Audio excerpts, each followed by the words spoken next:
Hi everybody, this is Jack from the future here. I just wanted to put this at the front just to say that this is like my first time putting a video up on YouTube that isn't just like a clip from a game or something. It's a lot longer than a lot of things that I've written or that I've recorded in the past, so I'm sorry for, any weird jump cuts and stuff. I'm also learning how to use Adobe Premiere for the first time right now by editing this video, and I think I did a pretty okay job, but at the end of the day, you guys let me know if there's anything you'd like me to expand upon. I can absolutely do that. If there's anything you thought I talked too much at length about, please feel free to give me some feedback. But thanks for watching. I appreciate it. If you'd like to talk to me more about this, feel free to reach out to me on any of my socials, on Discord, on Moxfield, LinkedIn, whatever, right? I'm music00soba on everything. You can find me on basically everything. One last addition to the intro here. I've shortened some of the explainers on the combos, as well as some of the more unique synergies that the deck has, just because if I were to really get into them, I could talk at length for like an hour and a half plus on each of those things and every interaction between every single card in the deck. I'm planning on making a couple of 30 to 40-ish minute videos just talking about each individual combo and all of the different ways that you can resolve them and win the game with them, as well as different unique interactions with those combos that you can do in different ways and different ways that you can win the game beyond just, of course, the roaming throne stuff and Thoracle Consult, which we already know how those work, right? But I'm talking too much, so get into the video. Enjoy it. Thanks. Have fun. Enjoy the video. Hi everybody, my name is Jack. You might also know me by my screen name, music00soba. This is going to be a deck tech video on the deck that I've been developing over the last 4-ish years or so for CEDH, with the commander being Yuriko the Tiger Shadow. This build of the deck is a very heavily combo-oriented build that revolves around Yuriko's sort of second half of her paragraph of text, using her as a card draw engine and not as a burn engine in order to outpace your opponent's card draw and overwhelm them with a number of threats and combo attempts and win attempts, of course, in a way that I don't think a lot of other decks are able to compete with in terms of both speed, quantity, and quality. We have a number of different things to talk about, but first I'm just going to read Yuriko's text just in case anybody hasn't seen her before. So Yuriko the Tiger Shadow is a legendary creature human ninja that costs 1 a blue and a black to cast and has 1/3 stats. She has an activated ability called Commander Ninjutsu, where you can pay a blue and a black and return an unblocked attacking creature you control to its owner's hand. Put this card onto the battlefield from your hand or the command zone tapped and attacking. She also has a triggered ability which says whenever a ninja you control deals combat damage to a player, reveal the top card of your library and put that card into your hand. Each opponent loses life equal to that card's mana value. So this little triggered ability paragraph that we have here, the second sentence here, I believe in my deck building heuristics as well as just generally about this card, that this is a trap. It's an upside, certainly, to have a scaling over time burn engine that at any given time could potentially kill your opponents by just taking free game actions that you get to take every turn in the combat step.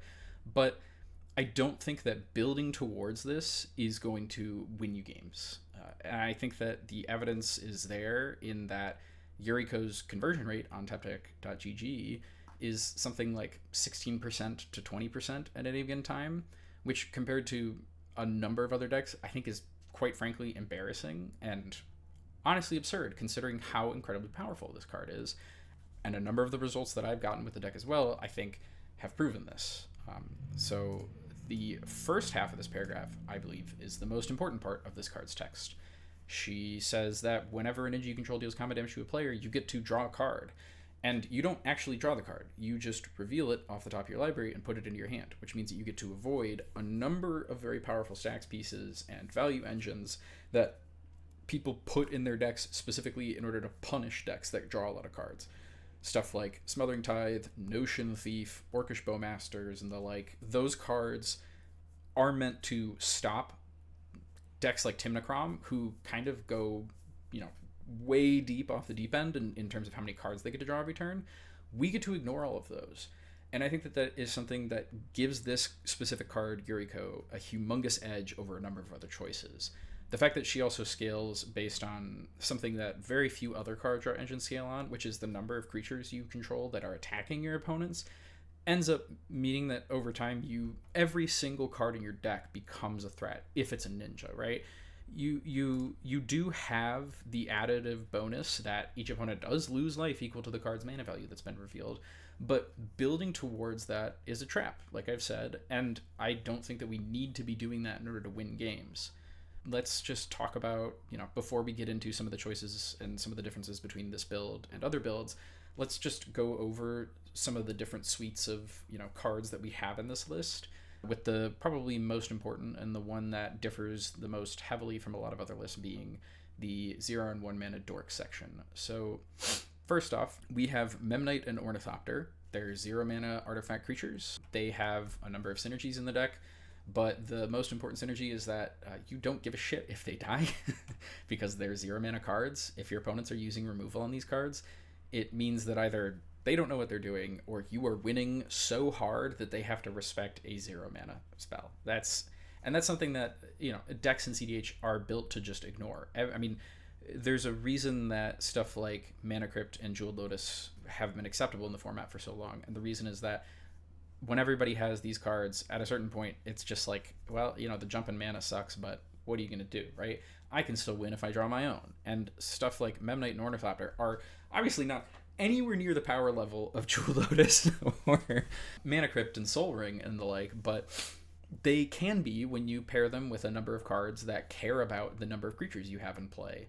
And Memnite and Ornithopter, I think, are the best two to be playing because Phyrexian Walker, another choice, or Saprosan Scary or Deepwood Legate, those cards, in the cases of the Legates and the Scaries and the like, those cards require your opponents to be playing specific cards in order to be good. Like in the Saprosan, I might have said Scary before, the Saprosan creature, it's a 3 and a blue for a 1/3 flyer, but it costs, you can cast it without paying its mana cost. If an opponent controls a mountain, you control an island.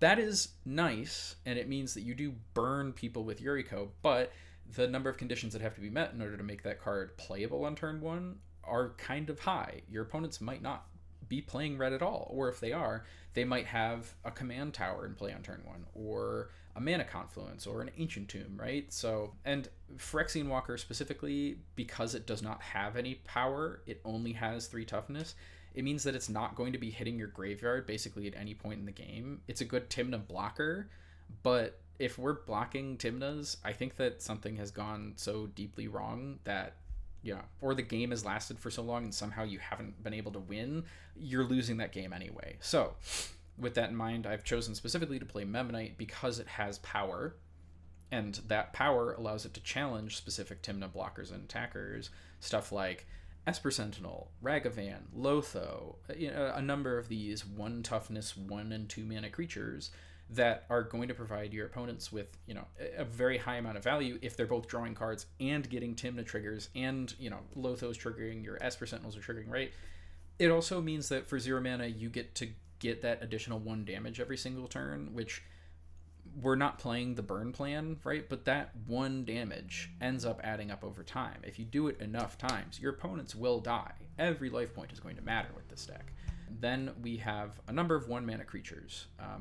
Most of these are effectively completely interchangeable. There are some that you do have to play if you're going to be playing this deck, with those specifically being Thousand Face Shadow, Changeling Outcast, Mockingbird, and Spectral Sailor. The rest of these cards, like Moth's Changeling, Universal Automaton, Mausoleum Wanderer, Harrier Strix, and these other 5 or 6 other whatever, I'm only playing them because they have very small amounts of synergy with other cards in the list. Harrier Strix, specifically is a flyer that's great for Yuriko, right? It ETB taps a permanent, which can be a creature or a mana vault or a Grim Monolith or an opponent's open mana if you're trying to combo off, right? It has that tiny little bit of synergy there. It also is an infinite mana outlet if you're resolving one of the infinite mana combos that's in the list. You can pay 2 and a blue to draw a card and then discard a card. And it also is a bird, which is important for Valley Floodcaller, which we're going to get into later. But you could honestly swap any of these out for any other 1 mana creature as long as they have either some amount of evasion or such an incredibly high amount of utility. it's not really going to matter. It's just important that you do play, effectively the best 1-mana ninja, effectively the second best 1-mana ninja, and effectively the probably pretty close to being the best 1-mana creature printed in a very long time. You might be able to give that to Tamiyo, but Tamiyo's blue-green, so we can't play her in this list. But yeah, so those are all of the 1 and 0 mana creatures. We have a couple of utility creatures in here, with those being Subtlety, which is in some cases as good as, and sometimes even better than, Force of Will, but that's only if an opponent is resolving like, a Grand Abolisher on a Cavern of Souls, right? Most of the time, this is going to be just really good in those super late grindy games against decks like Tayam, where every single turn you can bounce this with one of your ninjas and then hard cast it and just keep bouncing that Tayam over and over again until they die. It being a 3/3 is great, and it being a pitchable blue card as well as a spell that pitches blue cards, it's a good card. So not playing it, you're going to be losing points. I think most people at this point are on at least a Subtlety in most blue decks in CEDH, but if you aren't, I'm telling you right now, you gotta be, because it's just that good. Then, of course, we have these two MDFC, modal double-faced cards, which they are creatures on the front side that have flavor text, essentially. Neither of these effects are ever going to do anything in a game. And on the backside, they have their actual fronts. They are essentially slightly better, slightly worse, depending on how you view them, a basic island and a basic swamp. You can also pitch these cards to pitch spells, which is a humongous upside to them over playing a basic island or a basic swamp in these slots. And they are also, eminently castable in most games. In a lot of games, you'll end up having an Ancient Tomb and an island open, and an opponent is, for whatever stupid reason, going to try to Swords to Plowshares your Yuriko. Here's your 3-mana counterspell for it. Is it a good rate? No. But it means that you, with these two cards in here, effectively have 2 extra creatures in your deck that weren't there before Modern Horizons 3 came out. So, next up, we're going to talk about the ninjas that are in this list. The cheapest one, and probably the best ninja printed in a while, was Moon Circuit Hacker. It has a ninjutsu for single blue mana. It's an enchantment creature, human ninja, and whenever it deals combat damage to a player, you draw a card. If it's the turn that it came down on, you just draw. If it isn't the same turn that it entered the battlefield, you get to loot instead. Sometimes the loot can be an upside, but in general, having, a 1-mana way to scale your Yuriko is fantastic, and Moon Circuit Hacker fills that role perfectly because it draws 2 cards if Yuriko is out. Then we have Ingenious Infiltrator, which is, I should probably stop saying that cards are the best out of their slots. It's much easier to say that they're the worst, but Ingenious Infiltrator is another Yuriko. So this is a ninjutsu for a blue and a black 2/3 Vidalcan ninja creature. Whenever a ninja you control deals combat damage to a player, you draw a card. That's a fantastic rate for a draw engine in this format, and one that scales as well is just amazing. Then we have Prosperous Thief, which has ninjutsu for 1 blue, and it says whenever 1 or more ninja or rogue creatures you control deal combat damage to a player, create a treasure token. It's a Bragavan. It's going to scale your mana over time, and you can bank a lot of these treasures in order to jump, on turn 3, 4, 5, you can jump from that 4 or 5 mana up to 8 or 11 or more, depending on how many turns this has been in play. And you're going to end up being in a position where every spell in your deck is just going to be hard castable, including a lot of these MDFC spells, and they will start finding some utility at that point, right? Then we have Satoru, the Infiltrator. This is the only ninja in the deck that doesn't have a ninjutsu ability, but it has a very powerful triggered ability. He's called Satoru the Infiltrator. He's a legendary creature, human ninja rogue, that costs a blue and a black and has menace.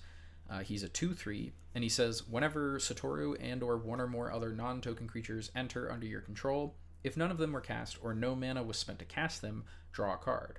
So this, for each time you put a ninja into play, you get to draw a card. Every time that you put a Memnite or an Ornithopter into play, you draw a card. Every time that you cast a Subtlety with the Evoke ability, you draw a card.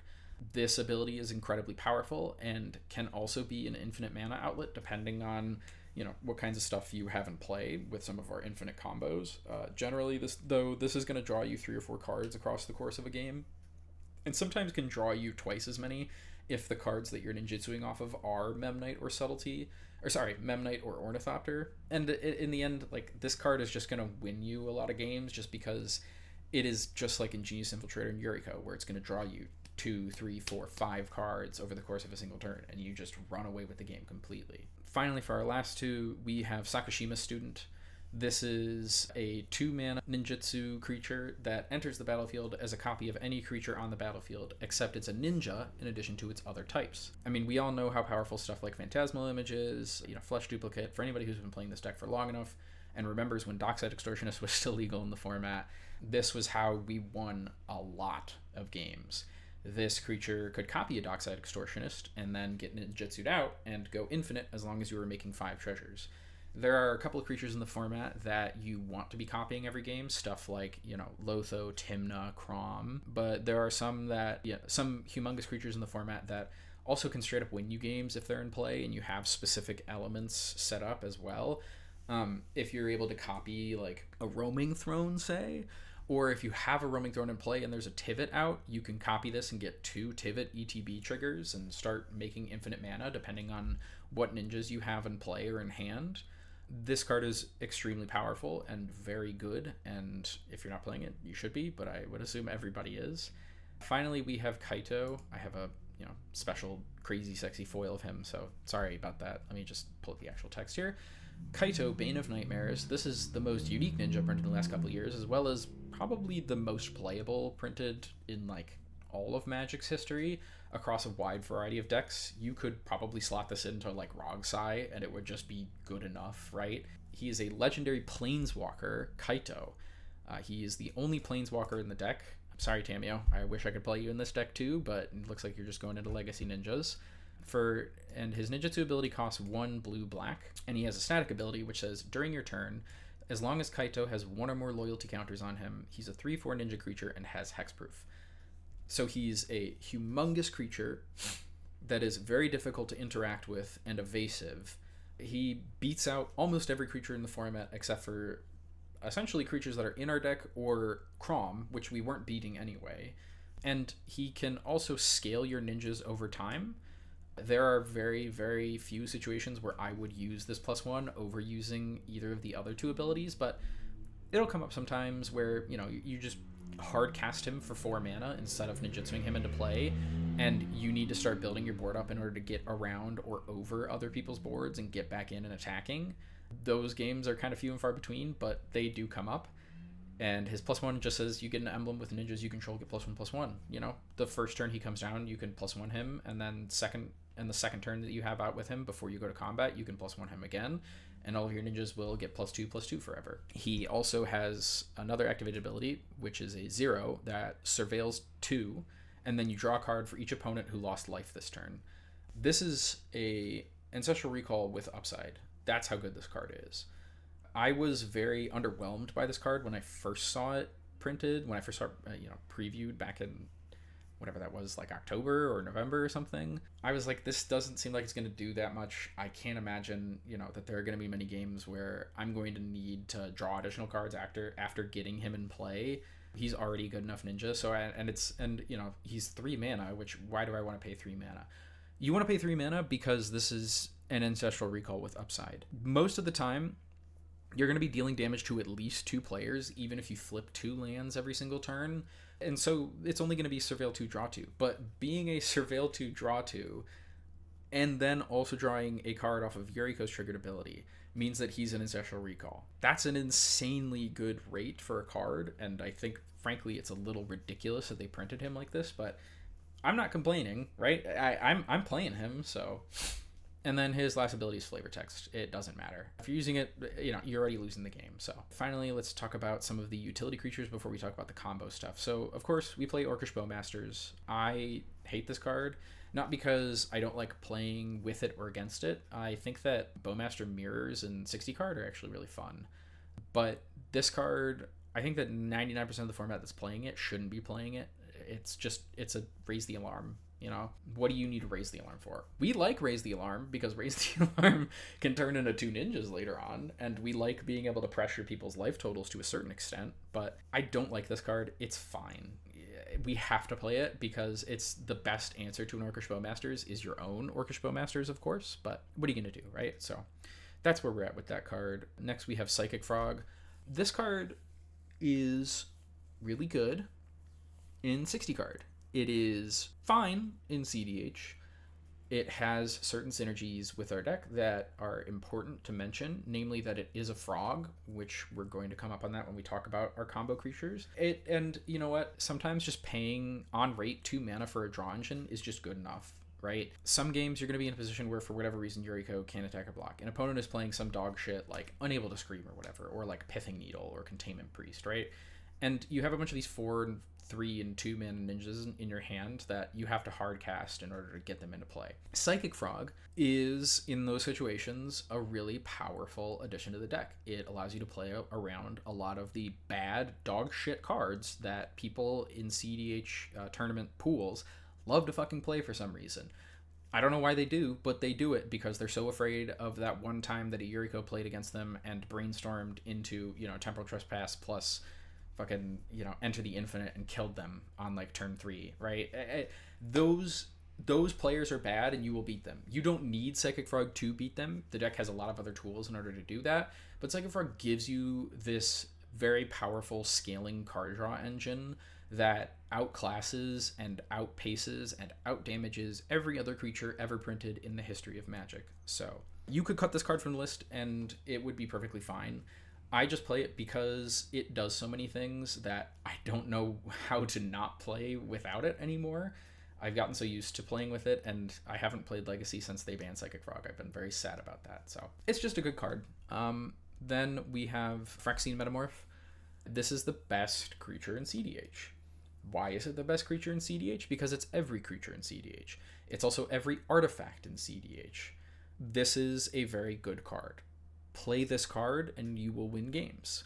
Don't play this card and you will probably still win those same games, but it will be much harder because you won't be able to copy whatever you want. You won't be able to copy One Rings.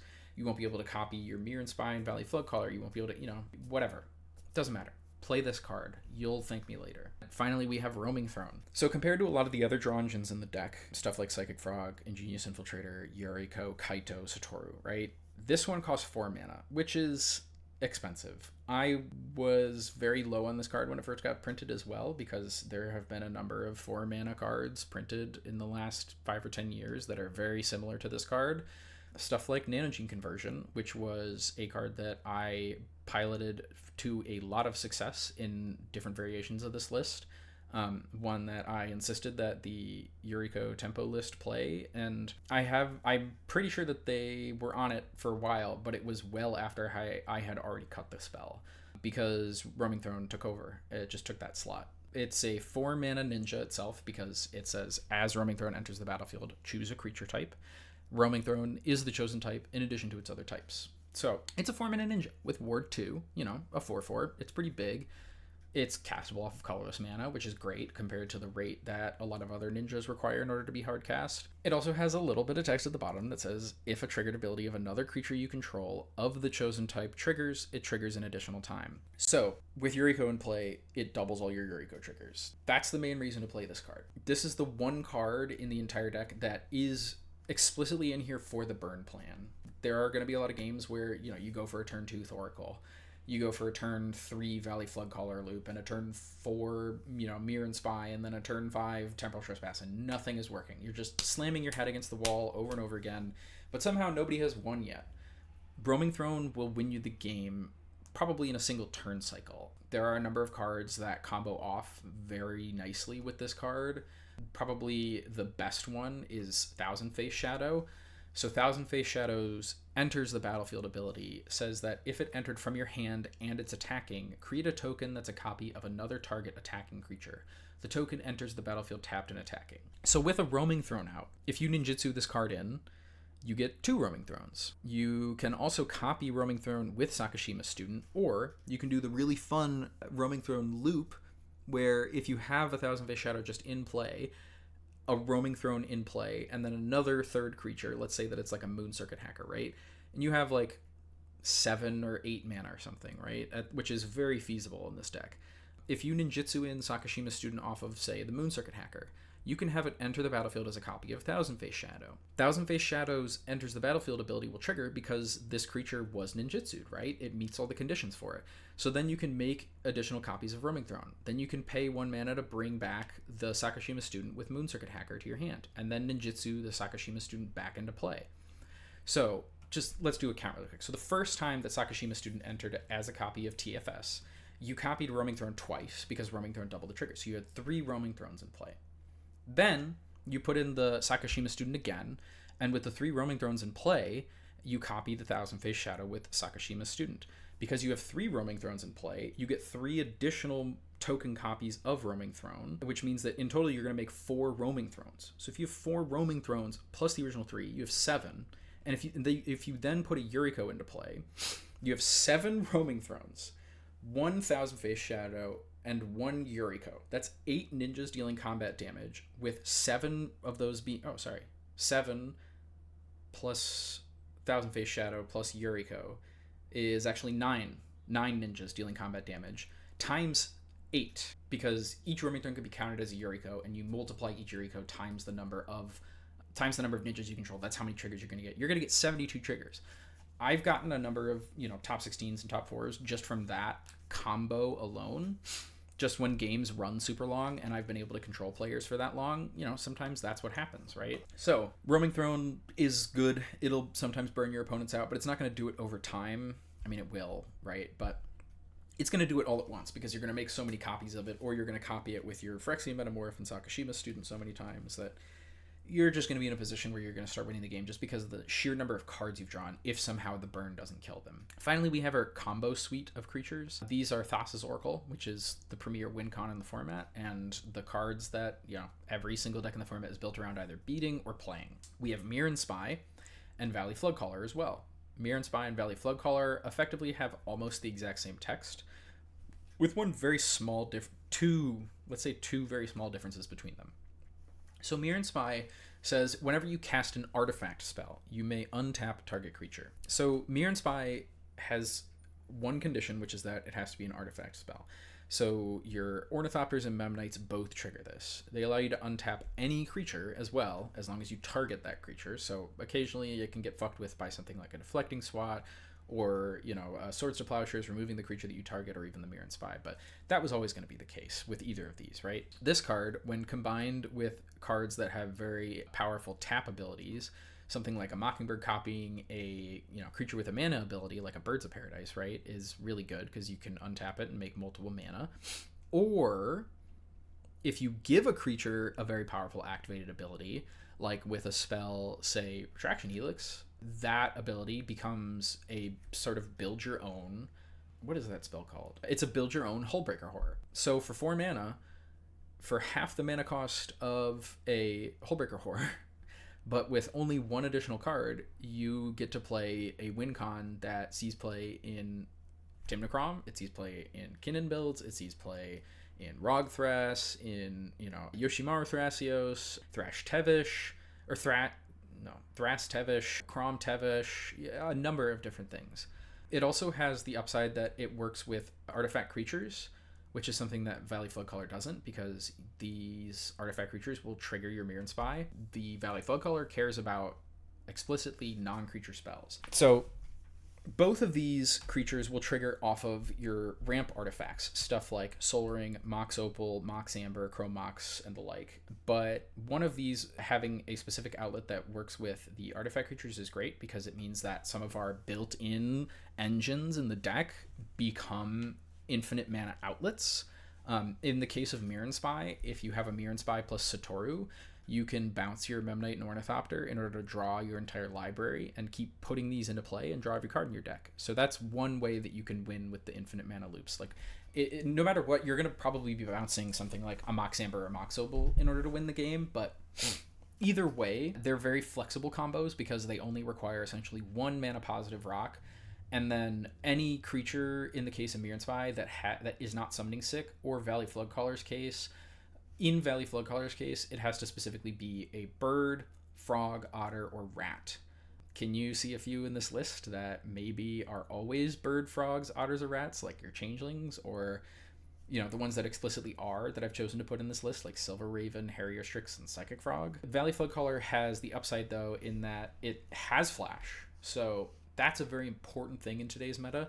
Being able to go over the top of an opponent's win attempt is one of the most important things to be doing in CEDH at this current moment. There are very few other ways to stop opponents' win cons when they're playing 6 or 7 of them. And when they continue to jam them down your throat over and over again, the only way to truly beat them is to just beat them on top of them. Valley Floodcaller grants non-creature spells flash as well. So it allows you to cast your Imp Seals and Seagate Restorations, Demonic Tutors, as well as your Mox Ambers and Sensei's Tops and Soul Rings and the like, as though they had flash. That is really powerful. There are very few effects that are worth playing in Magic in general that grant things flash. It's the only one that I can think of off the top of my head that I would play in a fucking heartbeat if I had access to it is Teferi, the 3-mana Teferi Planeswalker that is also a silence, but I'm not playing white, so I don't have access to that spell, right?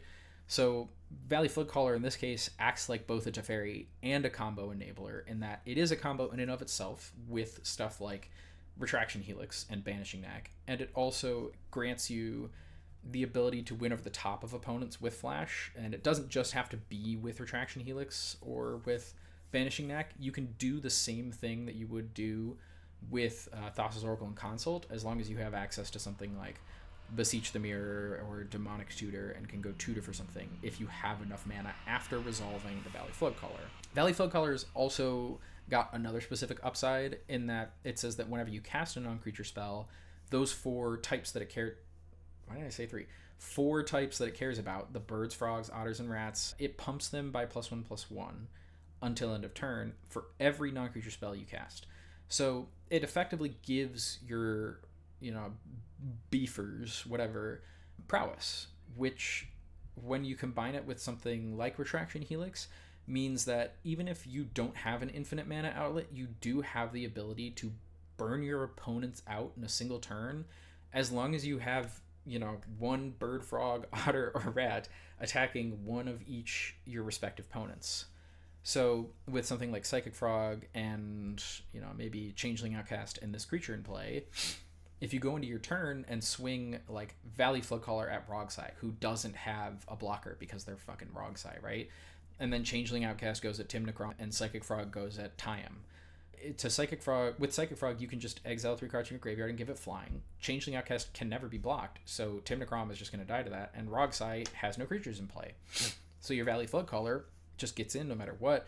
If you have a Chrome Mox plus Retraction Helix in hand, and you cast Retraction Helix targeting Valley Floodcaller, and then flash in your Chrome Mox, you can bounce the Chrome Mox back to your hand, and then cast it again, and then bounce it to your hand, because the Valley Floodcaller taps all 3 of these creatures and gives them +1/+1, and keep bouncing it until all 3 of your creatures have 50 bajillion 69 420 power and kill your opponents outright. That's pretty good.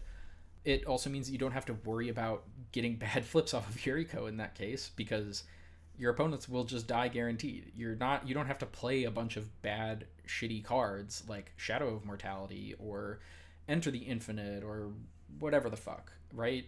In order to just win the game with burn. You can actually just Channel Fireball them and they die, and you don't have to think about it anymore. So that's a big reason why these cards have been cut, stuff like Shadow of Mortality, that you're not seeing here in the creature slots. Next up, let's talk about our sorceries.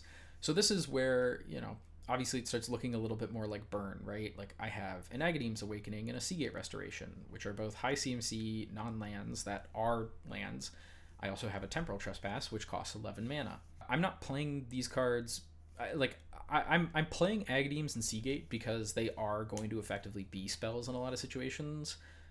Especially when you have infinite mana. Agadeem's Awakening allows you to do weird stuff like, let's say, you have Valley Floodcaller with Harrier Strix in play, and the Harrier Strix is not summoning 6, so you can do the Retraction Helix loop where you bounce Mox Opal infinitely and make infinite mana.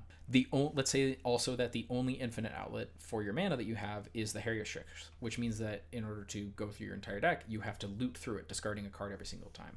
Let's say that you're also operating at instant speed, during an opponent's end step as their Necropotence triggers are resolving. In that specific case, if you loot through the rest of your deck and you put your Thassa's Oracle into your graveyard, you can revive it with an Agadeem's Awakening for 5 mana. Seagate Restoration can also be cast with your infinite mana, which draws you 6 or 7 cards most of the time. Like, you're going to be in a position where either, somehow you've had the worst draws of all time, you've been flooding out, and you've held onto this card since turn 1, and it's just been in your hand the whole time as a pitchable blue card. You can just cast this for 7 mana and draw 6 or 7 cards off of it, right? That's a really good rate to draw cards when you have a shit ton of mana and nothing else to do. Temporal Trespass falls into that same category, where it is an 11 mana spell. That's a humongous mana cost, but it has Delve. So you can reduce the cost of it by 1 for each card you exile from your graveyard.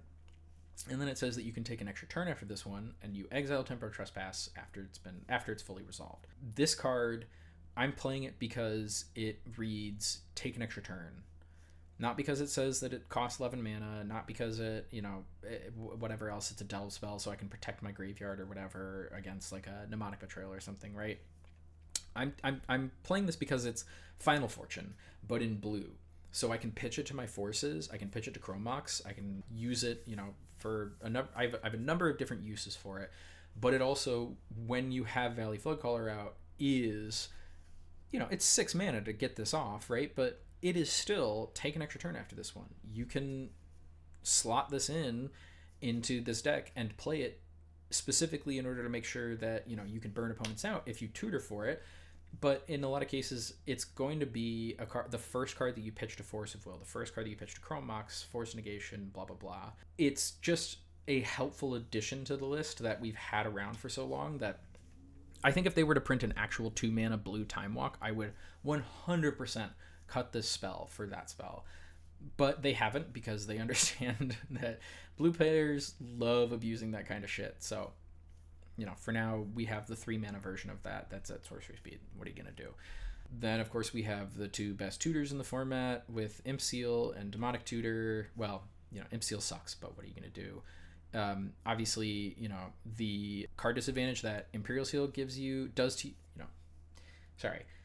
the card disadvantage that comes with top deck tutors sucks, but we're playing a 100 card singleton format, so sometimes you just have to play cards like this. This is a card that I would cut in a heartbeat if I could, but I think that having, 4 extra copies of every card in my deck is great, so I play all these top deck tutors that I can. Demonic Tutor is the best tutor ever printed. It puts any card from your library into your hand at an amazing rate of 2 mana, so we play it. And Beseech the Mirror. This card is a point of contention among a lot of people in the Yuriko Discord, I believe. I think that there's a lot of people who don't like that I play this card and that I recommend that people playing it. But here's the thing about it, is that it is your second copy of Roaming Throne, Phyrexian Metamorph, obviously Demonic Tutor, Thassa's Oracle, Satoru's, Sakashima's, Bowmasters. Like, it's a second copy of every single, including One Ring and Wishclaw Talisman, it's a second copy of every single spell in your deck. For some of these spells, like, with Bowmasters or Satoru or Valley Floodcaller, it costs more to cast Beseech the Mirror into these cards than it does to just hard cast those spells. But who gives a shit when it doesn't matter? You're paying mana to cast these spells no matter what. It might as well be a spell that just goes and gets it out of your deck and puts it onto the stack, versus playing some dog shit like Grim Tutor, which you're going to end up paying that additional mana anyway, but at least in this way, it doesn't ever end up in your hand, so you don't have to wait to put it on the stack. It just ends up in play. This card is really good. You should play it, and I think that choosing to not play it is like choosing to not play, Vamp Tutor or Dark Ritual. Like, this is just a utility piece that every black player has now, and choosing to not play it is choosing to take a quality card out of the list in order to play what? Like, Grim Tutor? Like, we're not in 2016 anymore. We don't need Grim Tutor in order to win games. We need to put spells on the stack in order to win games, and waiting to cast those spells is how you lose games. Putting those spells directly on the stack means that you get to make more win attempts and spend less mana on the spells that you're casting. Next up, we can talk about our interaction suite. So there are a couple of tutors and combo pieces here. I'm just going to do those first, actually. So we obviously have Mystical Tutor and Vampiric Tutor. I fucking hate Mystical Tutor, but I don't think that we have a better choice for this slot, so it's there for now. I don't think that we can cut it as of yet until either, a better tutor at 1 mana gets printed, which I don't think that they're ever going to be able to do, because I mean, they know how bad these cards are for the health of Magic as a whole. So Mystical Tutor is in the deck for now. If for whatever reason they somehow end up unbanning Tinker, like, then Mystical Tutor becomes the best spell in the deck, but as it stands, it sucks. Vampiric Tutor is slightly better in that it searches for any card instead of just instants or sorceries, and so, it gets the job done. Then we have a couple of, other combo pieces like Demonic Consultation, you already know what this does, and Tainted Pact, which is the exact same spell. Dark Ritual, which is Dark Ritual. It adds 3 black mana. And then our 2 combo pieces that are functionally identical in the same, and I play both under the same logic that I play both Consult and Pact, which is that if you can play 2 copies of your A+Bs, I would always play 2 copies of those A+Bs. Like, these cards are good in that they win you the game on the spot if you have the other half of the A+B, and they have the same amount of utility that Consult and Pact do, in that sometimes you're going to be in a position where you just have to interact, and it doesn't matter how you do as long as you do something. Consult and Pact have an incredible upside in that they can tutor for any card in your entire library. Knack and Retraction Helix do weird shit sometimes. Sometimes, an opponent has an untapped creature that doesn't have Summoning Sickness, and Banishing Knack and Retraction Helix allow them to bounce an opponent's fucking Smothering Tithe after they cast, like, a Wheel of Fortune, or bounce an Underworld Breach as an opponent is trying to resolve through their loop with no additional floating mana, right? It's a good card. It's not good enough really for CDH, only when you're also playing the combo pieces, but we are, so we play them. Most of these other spells are going to be pretty recognizable to people who have played CDH before. Mindbreak Trap, Force, Misstep, these are all gimmies. Commandeer is kind of uniquely Yuriko playable because Yuriko draws so many cards, and so many of the cards in the deck are blue and also just trash most of the time. Commandeer gives those cards a purpose throughout the course of a game, and sometimes it can win games on its own. It can steal opponents' Ristics and Smothering Tithes and the like, as well as their Chord of Callings and, like Underworld Breaches and stuff, and put you very far ahead very suddenly out of nowhere. Some of these others that are in here, stuff like Into the Floodmaw and Fatal Push, are ones that I have not seen very many Yuriko players play. There are a number of people who do play, of course, bounce spells across a variety of decks in CDH. And Into the Floodmaw is a very popular one recently, mostly because it was so recently printed and it has a very different downside to it compared to a lot of others. One that in a lot of people's decks is not even a downside because it gives your opponent a token, and we're playing CDH, so who gives a shit about attacking creatures, right? But Into the Floodmaw is very useful because it, along with Sink into Stupor and Odawara, give us just enough utility to be able to bounce problematic stacks, pieces, and permanents when we are trying to go for our win attempts.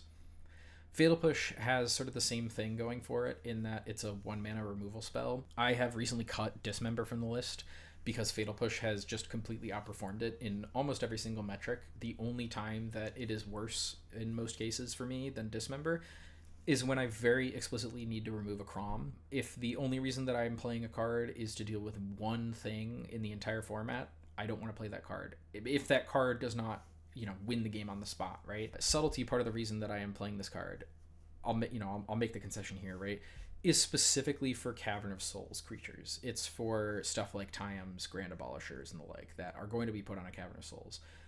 I think that, though, the amount of utility you get in stopping a player from being able to just win the game for freezies is great, and so I'm going to play the spell for that. Fatal Push not hitting Crom is not an issue. Fatal Push not hitting, Tivets and the like is not an issue. Dismember didn't hit those cards anyway, so I'm not going to put too much thought into it. I'm just going to play the one that I think is just objectively better in every way. Like, there's a reason that Tymna Kraum plays Swords to Plowshares and not Dismember, and it's because 1 mana is a better mana cost for a spell. And Dismember is technically 1 mana, but that 4 life that you pay into it, while obviously not a real downside, is just not really worth it in my opinion when you have the ability to just not pay that. So, of course, flares are something that I'm not sure how many people are playing these in Yuriko, but Flare of Malice deals with a lot of the problematic creatures and permanents that most removal spells in our deck don't deal with. Flare of Malice hits Tevishes, it hits Tivets, it hits, Voja. I don't know, I'm trying to think of other examples, but it hits a number of very problematic things, and it hits very specifically the highest CMC problematic permanent that each opponent controls.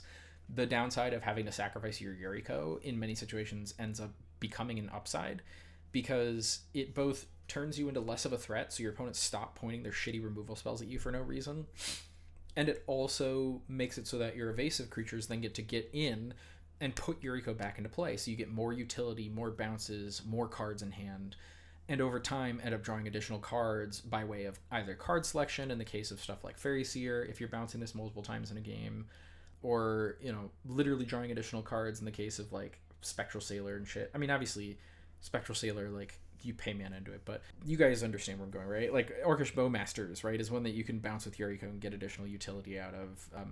Whatever, you know, Thassa's Oracle in really grindy long games can scry a shit ton of cards for you, and bouncing that over and over is great. And one of the ways to get additional ninjutsu bounces when your ninjas aren't getting in and aren't, you know, drawing you cards is with flares and stuff. Of course, there is all the other interaction in here. I can't really think of anything in here that people would really complain about. Maybe Swan Song. But to be completely honest with you, if you care about the 2/2 bird that an opponent gets over the upside of being able to counter the 3 most important permanents in CEDH, your ability to evaluate cards is in question for me. You should be playing this spell over something like, you know, Offer You Can't Refuse or Spell Pierce, because Spell Pierce just is not real in this format when we have access to Soul Rings and the like. Unless you're also planning on countering the Soul Rings and the like, don't play those cards. Play the Swan Song. Play the card that actually hits the problematic spells. It hits the forces just like the Offer does, and it doesn't give them 2 free mana for no fucking reason. I've won a ridiculous number of games off of an opponent using an Offer You Can't Refuse on an early shitty spell that I cast, and then I get to convert, you know, a Mystical Tutor into 2 mana, which is probably what it was going to do anyway if it was going to go search out my Dark Red or something, right? Next up, let's talk about our artifact suite. I think that the only 2 that are in question here, and they're ones that I just recently over the last week started testing, are Sensei's Top and Manifold Key. Manifold Key has a lot of utility in this list with stuff like Mana Vault, One Ring, Wishclaw Talisman, Soul Ring, and Sensei's Top. In that, with stuff like Mana Vault and Soul Ring, you get an additional +2 mana with Mana Vault and +1 mana with Soul Ring with a Manifold Key. You also are able to filter colorless mana from stuff like Mana Vault and Soul Ring into colored mana by using that colorless mana to untap your Mox Opals and Diamonds and Ambers and stuff, right? With a Sensei's Top, you do actually get to draw a free card with a Manifold Key, as long as you have the mana to do it. This top is also an outlet for your infinite loops with Mirren Spy and Valley Flood Caller, because, and this is a very important line of text here, it has the activated ability tap : I just want to emphasize here that the only actual part of the activated ability cost that is on this card is just tap. All you have to do is tap it in order to activate its ability. So the other half of the text doesn't happen until the whole ability is resolving all at once. So when you have a Valley Flood Caller in play, sorry about the goofy ass pause, but with a Valley Flood Caller in play and a Retraction Helix, you can tap Sensei's Top to draw a card, then bounce it to your hand. The ability is still on the stack, and the ability resolves all of its text, even the parts that it can't resolve. So you don't actually put the Sensei's Top on top of your library, you just draw a card. And when you have Manifold Key, you can tap your Sensei's Top, and then tap the Manifold Key to untap the Sensei's Top. Then tap the Sensei's Top again. Then those 2 abilities are going to resolve. So your Sensei's Top, you're going to draw a card, then put Sensei's Top on top. Now Sensei's Top is on top of your library, and you have a fresh card in hand. The second Sensei's Top activated ability resolves, and you draw the Sensei's Top off the top of your library. You've now drawn a completely brand new card at the low cost of 1 mana. That's a really good rate in CEDH, you know, compared to a lot of our creatures and stuff. So I was always very happy when I played this spell. I was playing Culling the Weak for a long time in this slot, as well as Dismember in the Manifold Key slot, and Culling the Weak felt like it wasn't doing enough for me, and Dismember also has not felt good in a long time. So I figured it was time to make a couple of small changes just to see how they work. Manifold Key, obviously, I mentioned the additional abilities with Mana Vault and Soul Ring, where it nets you additional mana and can be filtered into colored mana. With the One Ring, of course, you can untap your One Ring to draw additional cards. Anybody who hasn't seen somebody do this with like a Manamo or a Derevi or something before, I'm so sorry, but that's, you know, obviously a very powerful combo, is 1 mana Ancestral Recalling yourself every turn and then scaling that over time. So, and finally we have Wishclaw Talisman. Wishclaw Talisman is obviously I've been talking for too damn long. So Wishclaw Talisman is obviously a very powerful spell. It's one that is played in a lot of competitive lists in a lot of different formats. In our list, it's unique in that it is an infinite mana outlet also with the Retraction Helix loops, because you can bounce Wishclaw Talisman to your hand after activating it, even if an opponent controls it. You can also untap it with Manifold Key when you put the activated ability on the stack, and for 3 mana, you get to tutor 2 cards, which already is a better rate than something like Grim Tutor, like I've mentioned before, right? This is a way to get both parts of your A+B at the low cost of, having 2 permanents in play that already have tons of utility outside of the, activated abilities that they already have. And Manifold Key also has another additional upside in that it allows you to protect your infinite mana cards like Soul Ring and Mana Vault, because you can bounce the Manifold Key instead of your Mana Vault or your Soul Ring, and then recast it to get those untapped triggers from, your Mirren Spy or Flood Caller, and then untap the permanents that you have in play like Mana Vault in order to go mana positive every single time. So I've been wanting to try it for a while, and I figured, fuck it, let's ball, right? Obviously, then One Ring and Wishclaw Talisman and Sensei's Top are our primary ways to get the infinite, card draw loop going. They're infinite mana outlets. They sit in slots alongside Spectral Sailor and Harrier Strix, and technically Satoru as well, in those, infinite mana outlet things, because they all have activated abilities that either cost mana or cost, tapping them in order to draw additional cards or tutor them out of your library. Wishclaw Talisman is the best outlet because it doesn't just draw a card, it searches for literally any spell in your deck. So if you have this card in play, you can very quickly start assembling any number of your A+B effects. It could just be that you go get like Thousand Face Shadow to copy Roaming Throne a bunch of times. It could also be that you already have Retraction Helix in hand and you just need to go get your Mirren Spy or Flood Caller, depending on what you're trying to do there. And of course, with Oracle Consult, it just adds an additional mana onto either of those combos in order to just win the game on the spot. So then obviously we're playing the 2 best spells in the format. These are the best cards to be playing other than the mana. If you're not playing these, I don't know what to tell you. I don't know how you got this far in the video. With that being said, I did mention how the mana are the best spells to be casting in the format. These are the best ones you can be playing. If you aren't playing, at the bare minimum, these 6 plus Soul Ring, you are not building a good deck. You have to play these cards in CEDH. If you do not play these cards, you're choosing to lose games. You can even play Null Rod in, a modified version of this list, but if you're playing Null Rod, you still play these cards because they are so good. They are so much better than anything else you could possibly be casting in Magic, other than card draw spells. And we already play the only 2 card draw spells that are actually truly playable in every list, so you might as well slot all these in and stop playing shit like Brainstorm and Ponder, and just get with the times. Play real cards, play mana, because this is how you are able to win games, is with mana. You don't win games if you don't have the mana to cast your spells every game. So finally, our mana. There are very few cards in this, that I think anybody could really question. The only ones that people might have and that I have seen people take issue with are Ancient Tomb and Undercity Sewers. I don't know what to tell you guys. You're wrong and you're bad at deck building if you don't play these cards. You have to play these cards. They're better than every other land. Undercity Sewers, the way that I see a significant chunk of people talking about stuff like Undercity Sewers over time is that they say that, oh, well, I had an amazing opening turn 1 hand, except the one land I had was an Undercity Sewers. Or they're playing Timnacrom and they're like, it's a, Shadowy Backstreet or something. And it's like, okay, so mulligan it. The London mulligan exists for a reason. And we get an even better mulligan than the London mulligan. We get to see an additional free 7 cards every single time. In 60 card, you don't even get to see those 7 free additional cards. You go directly from 7 to 6. Use the mulligans. It's okay to play cards in your deck that you can't play on turn 1. This deck doesn't win on turn 1.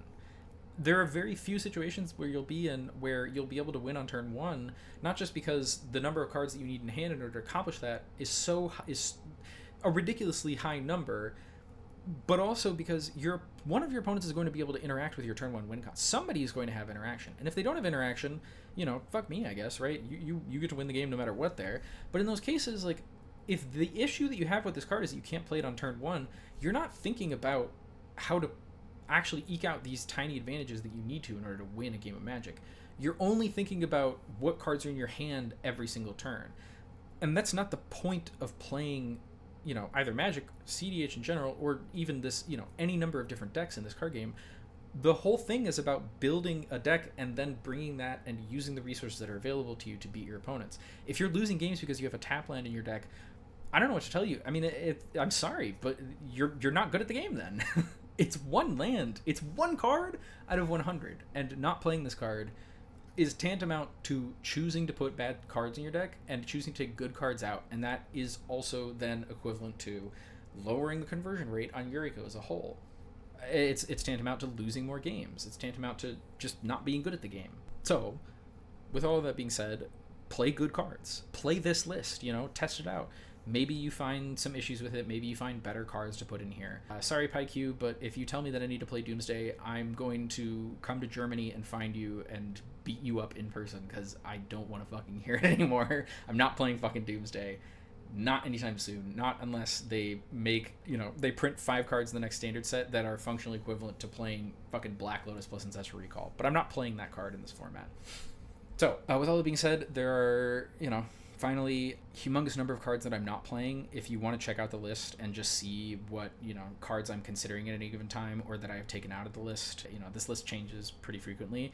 You can see in my sideboard right away, obviously there's a couple of funky banned cards in here that are never going to be able to get played, but just in case, I like to think about them every once in a while. A significant chunk of these cards, though, you can try testing these cards out. I mean, a card that has been a classic Yuriko card for years, and that I took out maybe a year ago, that people occasionally still insist is good and playable, is something like Tetsuko. And maybe I'm wrong, maybe the meta has shifted to a point where this is a playable card again, right?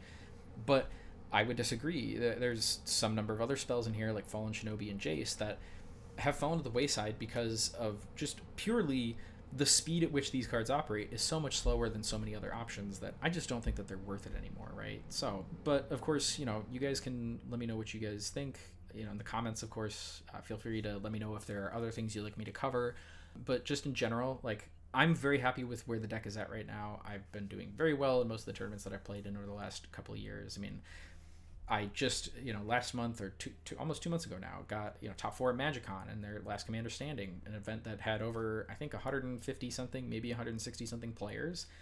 I've top 16 to every other event that I've played in except for Cowtown in the last 2 years. It's a lot of fun, and I think that you guys should play this list and check it out. Of course, if you guys want to see me playing it, I could also try recording some gameplay, but for now, I think I just hit an hour, so I think I'm going to cut this recording off and then send it out to you guys. So feel free to reach out to me either here on, of course, Moxfield, on Discord. My username is, of course, music00soba. Leave a comment. You can find me on a lot of different social media as well. I'm going to stop talking now while I'm rambling and start editing, so thanks, guys.